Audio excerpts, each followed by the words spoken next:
le commencement même de notre histoire avec Dieu, à nous qui sommes l'Israël céleste, c'est son intervention dans notre vie.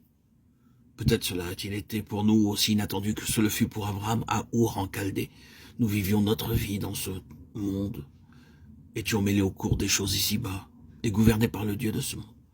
Nous étions tout simplement là, dans une grande foule, et alors Dieu est intervenu. Lorsque Dieu entre dans une vie, il n'y a aucun doute à cet égard.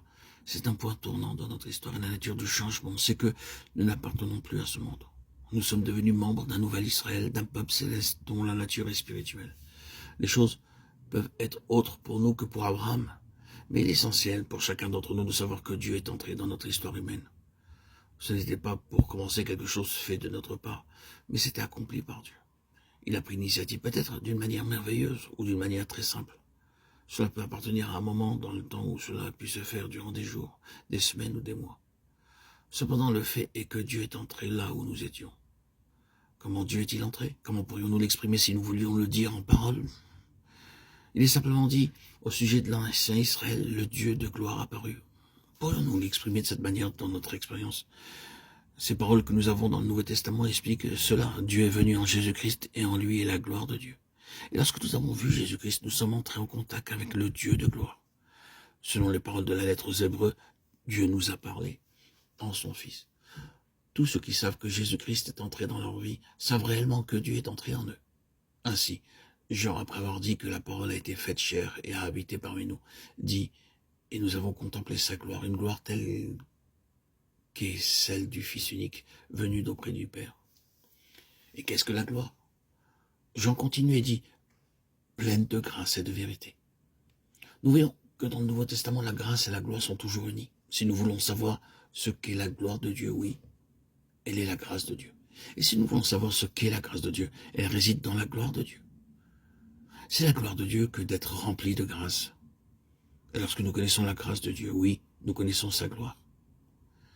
La gloire de Dieu se manifestera toujours dans la ligne de la grâce, et c'est ainsi, à cause de la grâce, que nous pourrons dire, nous avons contemplé sa gloire. Peut-être savons-nous que ce mot de gloire est l'un des mots les plus grands dans l'évangile de Jean. Si nous ne l'avons jamais fait, je vous conseille de relire l'évangile de Jean et de souligner ce mot. Maintenant, les quelques années qui suivent sont pour les jeunes chrétiens qui n'ont pas encore étudié beaucoup leur Bible. Je n'avais pas pensé dire ceci, mais peut-être sera-ce utile. Je ne prétends pas connaître la Bible, en vérité, je la connais très peu. Mais je vous dirai comment j'ai commencé à l'étudier. J'ai commencé par l'évangile de Jean, et j'ai souligné d'une certaine couleur le même mot à mesure que je le rencontrais dans l'évangile. J'ai naturellement toujours employé du vert pour souligner le mot de vie. Nous voyons tout autour de nous, le vert parle de vie.